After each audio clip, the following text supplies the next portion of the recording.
Today's piece for piano and electronics is by Yoshihiro Kanno, Japanese composer. This is our fourth Kanno episode, and the piece is called Remains of Light number 3. Yes, 2006. So I'll direct you to these episodes if you want to know more about Kanno's music. So I actually found this composer through this Google Sheet that was prepared by Hyunmook Lim in 2022. This is a list of piano and electronics works by Japanese composers. And I went through these yesterday because we are looking at this right now on the channel. Unfortunately, almost none of these scores are free.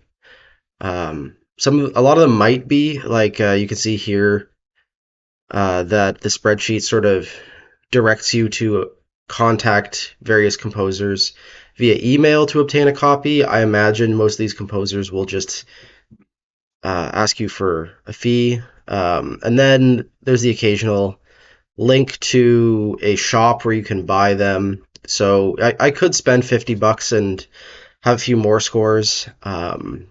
But currently, like I was still able to get 3 scores for free from this spreadsheet, and we're going to go through all 3 of them in the piano and electronics portion of the piano series. So they're listed chronologically. The oldest one is from 1958. All of the materials are kind of lost for that one. And then the most recent ones are from 2026, so it is still being updated. You'll see on the far left column, there's these listening links.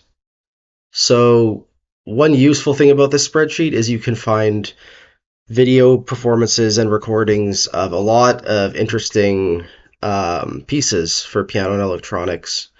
I've never really delved into the Japanese contemporary music scene, but this could be a good way to do that.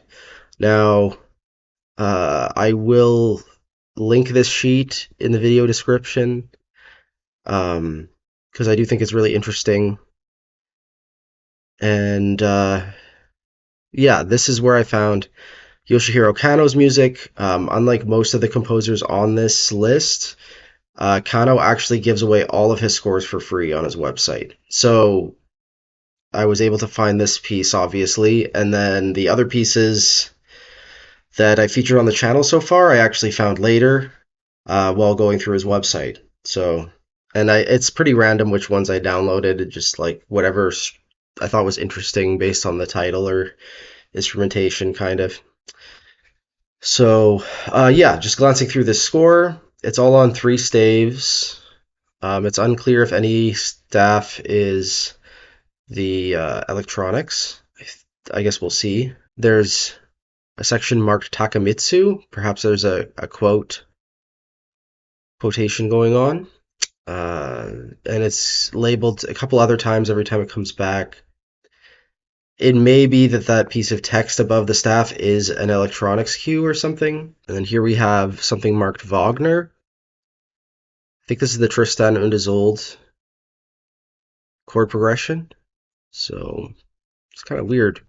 I've not encountered any kind of quotation in Kanno's music before, so this is an interesting development. One thing I found interesting going through this spreadsheet was a lot of composers that are Japanese composers that are self-published. They actually have like separate websites for their publishing house, more or less, where they just publish their own work. So I thought that was kind of interesting that a lot of these composers kind of like make the extra effort to become kind of incorporated.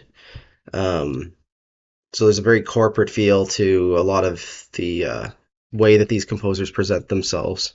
Yeah, so it was premiered by Noriko Take in Suntory Hall, small hall, on I'm assuming the 2nd of July, 2006. I'm assuming he's using year, month, day. Why don't we just use the YouTube link he provided? Oh, it's the same one. Okay. Uh, and yeah, you can just get the sheet music right here. So you can see what I'm saying. He has a Google Drive that he keeps updated, and it's got all of his scores. Um, there are some oddities in the engraving of them. I think he probably wrote all of these pieces by hand before engraving them en masse. But by and large, I don't think there's any engraving errors in this one. It's just the layout is a little bit, it's kind of throwing me off a little bit with these three staves all the way through. All right, recording is in the video description along with this interesting spreadsheet. Um, I encourage you to click on the recording right now because I'm going to listen to it myself and I'm going to report back for a couple minutes. Okay, yeah, so this was a great performance and recording. It's a long piece, but it kept my attention pretty long. I think Kanno is a very good storyteller, and it makes sense that he's found a lot of success in writing for film. I think this piece really tells a story. I mean, the various components of it are very simple and repetitive, but I don't know, it had a few moments in there that really struck me. Like the introduction of the Wagner excerpt was at a really perfect time. It's, I mean, once you listen to it, it's pretty obvious that for the first half of the piece, only the Takamitsu quotation or Takamitsu inspired sections have electronics on them, and it for a long time it's just this sort of like ring modulation plus reverb thing. So I was expecting the next quotation of the Wagner to have some sort of effect on it, and there was no electronic manipulation on it. Every time that came back, it was just plainly played, the Tristan chords, and it was really interesting. It managed to surprise me. And then there's two other effects that come into play later in the piece. The next big effect we get, I can't remember if it's in here. I think it is in the same section. We get this sort of like scrambled, like random beeps and boops sampling, right? So it's like some sort of delay effect where snippets of the audio are like transformed and modulated and stuff. That was a really great moment too, I thought.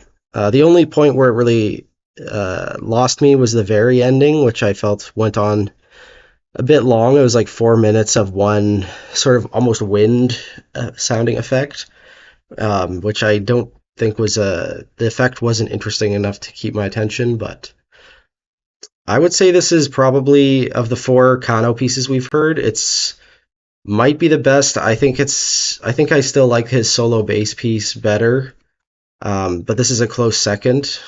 Um, and interestingly, it's the third part in a series, and the other two parts are also for piano. Remains of Light 1, Signals to Those Unknown, is from 1992, and it's a solo piano piece written for the same pianist, Noriko Take. Remains of Light 2, Ice Blink, was written in 1997. It's also just piano solo, and for Noriko Take, that one doesn't have a recording on his website. And then, of course, this one was 2007, so 10 years later. Or 2006, we could say, so 9 years later.